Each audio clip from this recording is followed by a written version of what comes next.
आशिक के साथ मिलकर बेटे और शौहर को जहर देने वाली बेशर्म औरत का ये वाक़या सुनकर आपके रोंगटे खड़े हो जाएंगे। भला कोई माँ ऐसी भी बेरहम हो सकती है? भला कोई बीवी जिसका शौहर उसके लिए वफादार साबित हो, कुछ मिलने के बावजूद आखिर वो क्या चाहती थी, उसने ऐसा क्यों किया, जानकर होश उड़ जाएंगे। शायद अपनी बीवी और एक बेटे अहमद के साथ रहता था। घर में गुर्बत बहुत थी, लेकिन बीवी के चाल चलन सही नहीं थे।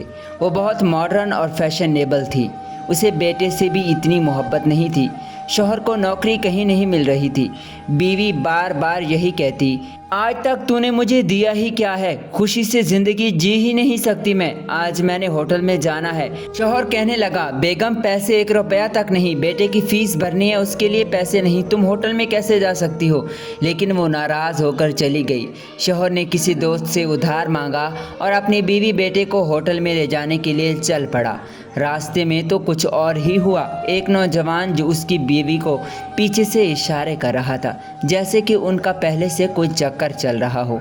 खुदा का करना ऐसा हुआ कि मोटरसाइकिल ख़राब हो गई। वो कहने लगी, जल्दी जाओ, देर हो रही है, कहीं से ठीक करवा कर लाओ मोटरसाइकिल, ऐसे तो मैं नहीं जा पाऊंगी होटल में। वो जल्दी से अपने शौहर और बेटे को भेजती है। वो बेचारे दोनों बाप बेटा मोटरसाइकिल लेकर चले जाते हैं। मंसूबे के मुताबिक वो उस नौजवान से बाहर मिलना चाहती थी।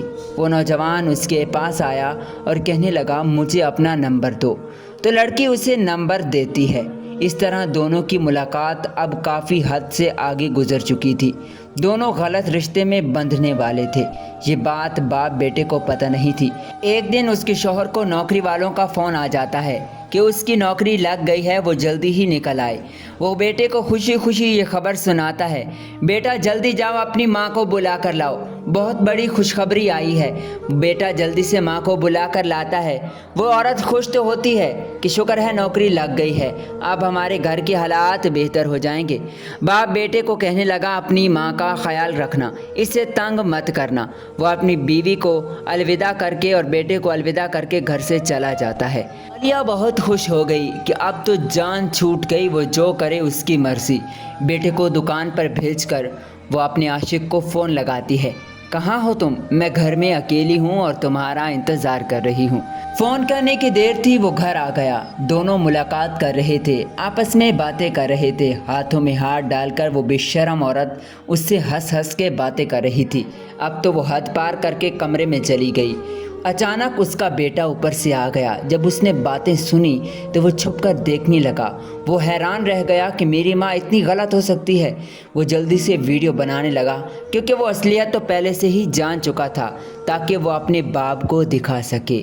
वो बेशर्म औरत उस नौजवान के हाथों में हाथ डालकर बातें कर रही थी जैसे कि वो उसकी बीवी हो, लेकिन वो ये नहीं जानती थी कि उसके काले करतूत उसका बेटा देख रहा है। अगले दिन उसका बेटा घर चारपाई पर बैठा था। उसने अब वीडियो बनाई हुई थी। आलिया बेटे को आज भी दुकान पर भेजने लगी, लेकिन वो कहने लगा, नहीं मैं नहीं जाऊंगा, मैंने घर में ही रहना है। आलिया अपने बेटे के मुंह पे थप्पड़ मारती है कि आगे से ज़बान क्यों लड़ा रहे हो, जल्दी जाओ दुकान पर, मुझे चीज़ ला कर दो। लेकिन वो बात नहीं मान रहा था। आखिरकार वो उसका बेटा कहने लगा, मुझे पता है जब मैं दुकान पे चला जाता हूँ तो तुम नौजवान के साथ मिलकर क्या करती हो। मैंने कल सारी बातें तुम लोगों की सुन ली थी और तुम्हारी हरकतें भी देख ली थी। मुझे तो शर्म आती है कि तुम मेरी माँ हो, मैं अब्बू को सब बताऊँगा। ये सुनकर आलिया के पैरों तले ज़मीन निकल गई कि ये क्या हो गया।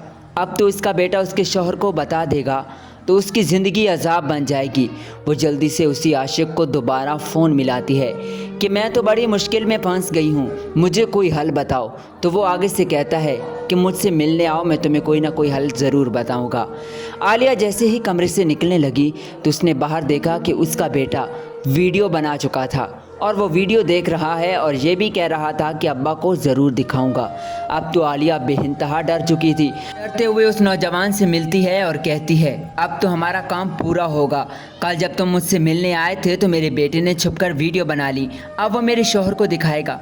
खुदा के लिए कुछ ना कुछ तो बताओ, मैं क्या करूँ। आशिक वो नौजवान जेब से कुछ निकालता है। दर हकीकत वो जहर की पुड़ी थी। कहने लगा, ये उन दोनों को देकर काम पूरा कर दो, फिर तुम और मैं शादी कर लेंगे।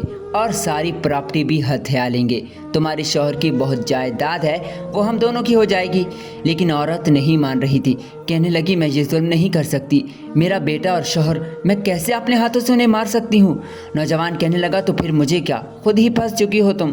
آخر کار مجبور ہو کر وہ عورت چائے میں زہر ملاتی ہے۔ آج اس کا شوہر بھی چھٹی آ چکا تھا۔ دونوں باپ بیٹا ہنسی خوشی باتیں کر رہے تھے۔ عورت نے موقع دیکھتی ہی چائے کی دونوں پیالیاں ان کے سامنے کی اور خوشی خوشی انہیں چائے دی تاکہ بیٹا بتا نہ دے اس نے پہلے ہی وہ کام کر دیا جو بہت ظالم کام تھا۔ انہیں کیا پتا کہ یہ ناگن ان کو ہی ڈس چکی ہے اور اپنی ہوس کی خاطر وہ پورا گھر اجاڑ چکی ہے۔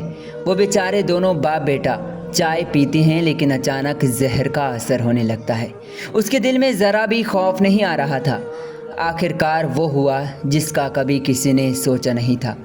دیکھتے ہی دیکھتے زہریلی زہر کی وجہ سے ان دونوں کی اسی وقت موت ہو گئی۔ در حقیقت یہی تو وہ چاہتی تھی۔ جیسے ہی وہ مرے وہ خوش ہوئی، اب جان چھوٹ گئی، اب میں آزاد ہوں۔ وہ جلدی سے اپنے اسی عاشق کو فون کرتی ہے، جلدی گھر آؤ، میں نے کام کر دیا۔ وہ نوجوان جیسے ہی دیکھتا ہے کہ اس نے تو واقعی ہی ان دونوں کو مار دیا ہے، وہ اس کے منہ پہ تھپڑ مارتا ہے کہ مجھے مت بلاؤ، میں تمہارا کچھ نہیں لگتا، یہ کہہ کر وہ بھاگ جاتا ہے۔ وہ عورت جس نے اس کے لیے اپنا گھر تباہ کیا، اپنے جگر کے ٹکڑے کو قتل کیا اور اپنے شوہر جو اس کے لیے وفادار تھا اسے موت کے گھاٹ اتارا، آج وہی تنہا کھڑی تھی، آج وہ بھی ڈر کر بھاگ چکا تھا۔